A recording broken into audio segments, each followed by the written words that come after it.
Vous êtes-vous déjà demandé pourquoi certaines personnes deviennent inoubliables, tandis que d'autres sont constamment mises de côté? Pourquoi certains professionnels facturent 10 fois plus cher, parlent moins, se montrent moins disponibles? Et pourtant, tout le monde veut travailler avec eux. Pourquoi certaines présences imposent le respect sans hausser la voix, sans courir après l'attention, sans supplier qu'on les reconnaisse? La réponse dérange, parce qu'elle va à l'encontre de tout ce qu'on vous a appris depuis l'enfance. On vous a appris à être gentil, à être disponible, à aider sans compter, à dire oui, à ne pas décevoir, à être facile à approcher, facile à convaincre, facile à obtenir. Mais le monde réel n'honore pas toujours ce qui est facile. Il consomme ce qui est facile. Il s'habitue à ce qui est toujours là. Et, avec le temps, il finit par mépriser ce qu'il n'a jamais eu besoin de mériter. Voilà la vérité inconfortable. Ce qui est trop accessible perd de sa valeur dans l'esprit des autres. Et si cette idée choque, c'est parce qu'elle touche un point sensible.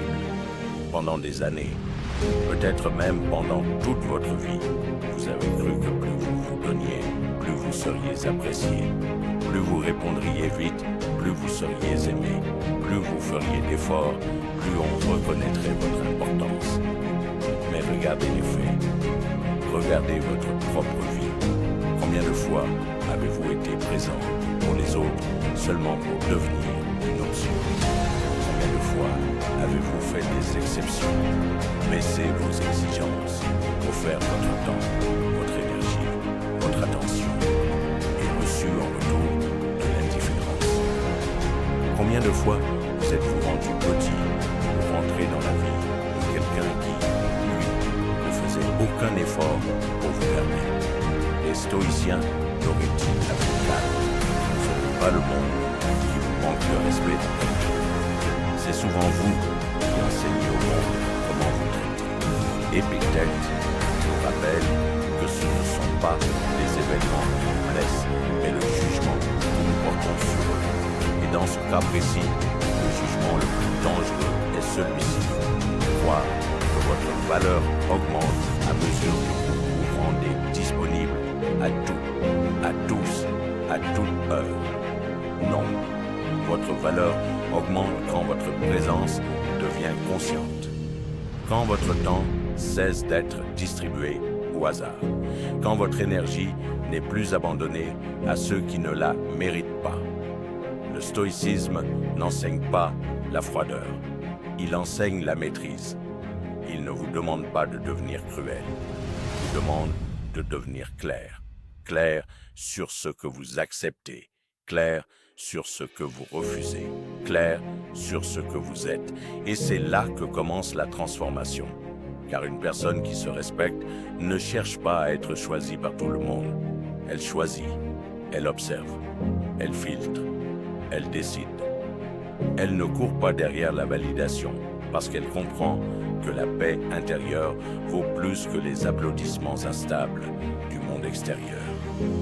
Réfléchissez à cela. Pourquoi ce qui est rare attire-t-il autant? Pourquoi ce qu'il faut attendre semble-t-il plus précieux? Pourquoi les gens respectent-ils davantage ce qu'ils ne peuvent pas obtenir immédiatement? Parce que l'être humain interprète la rareté comme un signal de valeur. Ce n'est pas une manipulation, c'est une réalité psychologique. Ce qui est toujours disponible semble ordinaire. Ce qui impose un cadre, une attente, une limite, paraît plus important. Le problème, c'est que la plupart des gens ont tellement peur de perdre les autres qu'ils se rendent trop faciles à obtenir.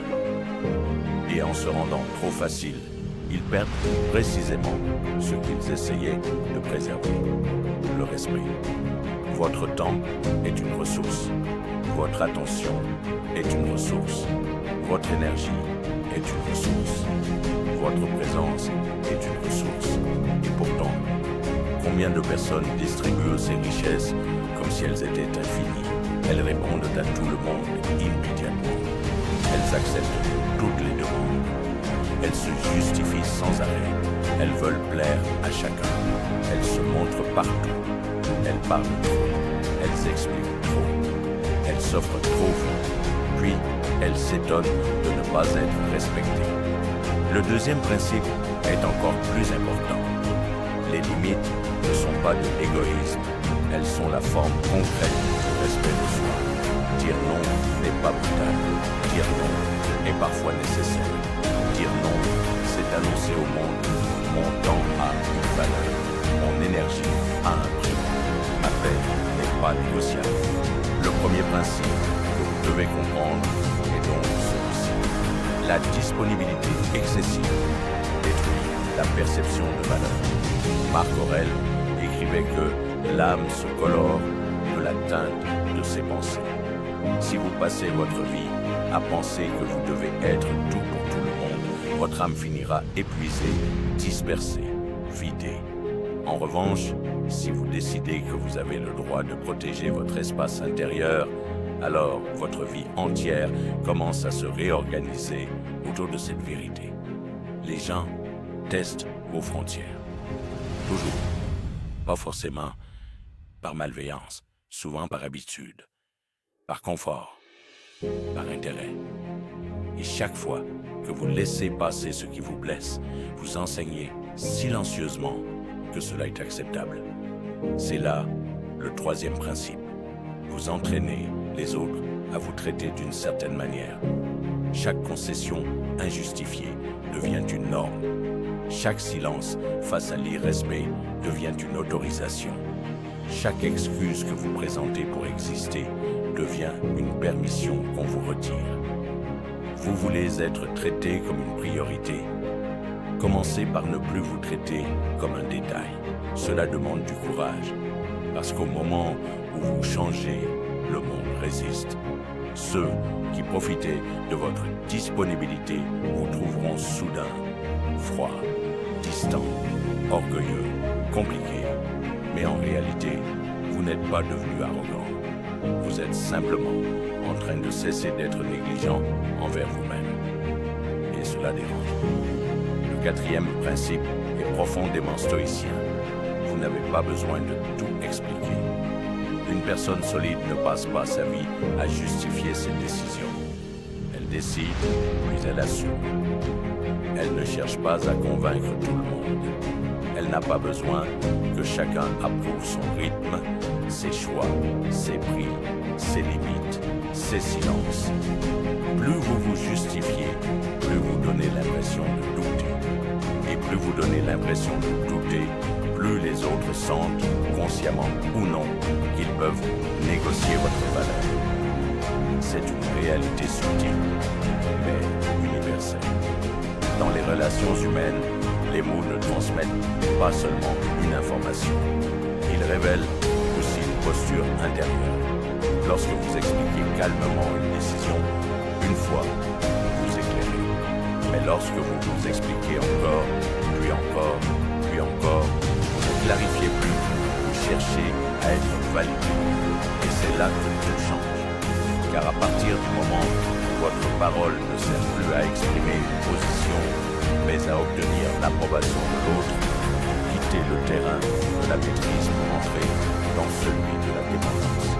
Vous ne parlez plus depuis votre centre, vous parlez depuis votre inquiétude. Vous ne formulez plus un choix, vous défendez votre droit d'avoir choisi.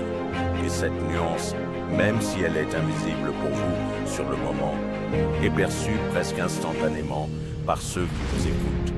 Les êtres humains sentent la solidité avant même de l'analyser. Ils sentent quand une personne agit depuis une conviction profonde et ils sentent aussi quand elle agit depuis la peur d'être mal comprise, rejetée ou désapprouvée. C'est pourquoi quelqu'un qui se justifie excessivement finit souvent par fragiliser son propre message. Non pas parce que ses arguments sont mauvais, mais parce que l'énergie qui les porte trahit une hésitation. Ce n'est plus la décision qui occupe l'espace, c'est l'anxiété autour de la décision. Et dès que cette anxiété devient perceptible, quelque chose s'ouvre chez l'autre, une brèche. une possibilité, une invitation implicite à discuter ce qui, au départ, n'aurait peut-être jamais dû être discuté. Parce que si vous semblez vous-même incertain de votre limite, de votre prix, de votre refus, de votre rythme ou de votre choix, pourquoi l'autre le respecterait-il comme quelque chose de ferme?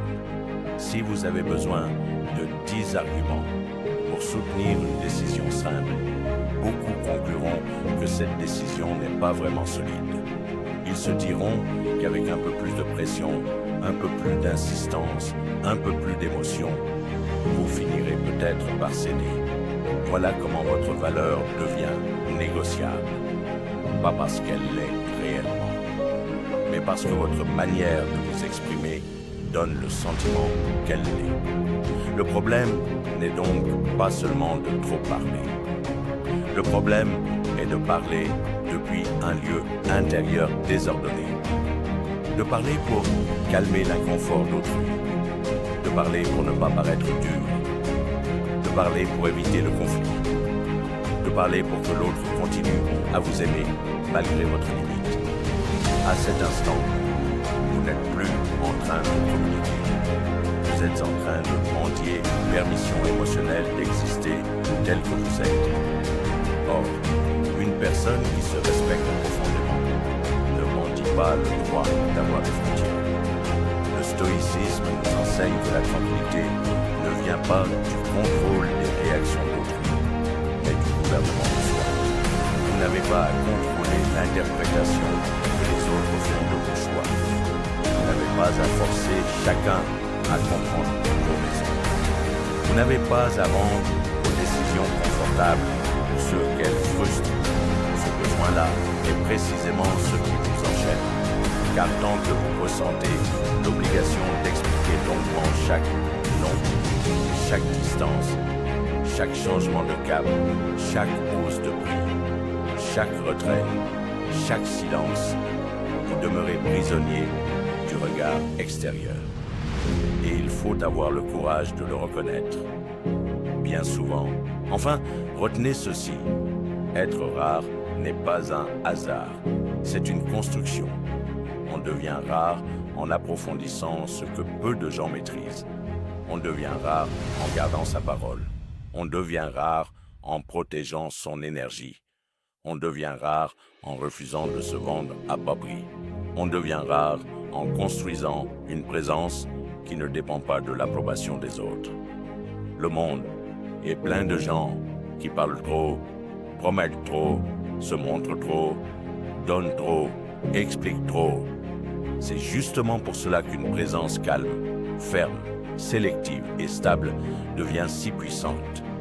Alors posez-vous maintenant la seule question qui compte vraiment. Qu'est-ce qui doit changer dans votre manière d'être à partir d'aujourd'hui? Peut-être que votre prochaine évolution ne consiste pas à faire plus. Peut-être qu'elle consiste à tolérer moins, à courir moins, à expliquer moins, à céder moins, à vous disperser moins. Peut-être que votre véritable force commence le jour où vous arrêtez de vous rendre trop facilement disponible. Vous n'avez pas besoin d'être cruel. Vous n'avez pas besoin de devenir dur. Vous n'avez pas besoin de blesser qui que ce soit. Vous avez seulement besoin d'arrêter de vous trahir. À partir d'aujourd'hui, traitez-vous comme quelqu'un de précieux. Non pas par vanité, mais par lucidité. Non pas pour dominer les autres, mais pour cesser de vous abandonner vous-même. Non pas pour jouer un rôle, mais pour enfin habiter pleinement votre valeur. Souvenez-vous, le monde écoute peu ce que vous dites. En revanche, il observe avec une extrême attention ce que vous acceptez. Alors, décidez. Décidez que votre temps compte. Décidez que votre paix compte. Décidez que votre présence compte. Décidez que vous n'êtes plus là pour être consommé, utilisé, reporté ou sous-estimé. Parce qu'au fond, la vraie puissance n'est pas de devenir inaccessible. La vraie puissance, c'est de devenir impossible à banaliser. Et quand vous aurez compris cela, vous ne chercherez plus à être aimé par tous, enfin à être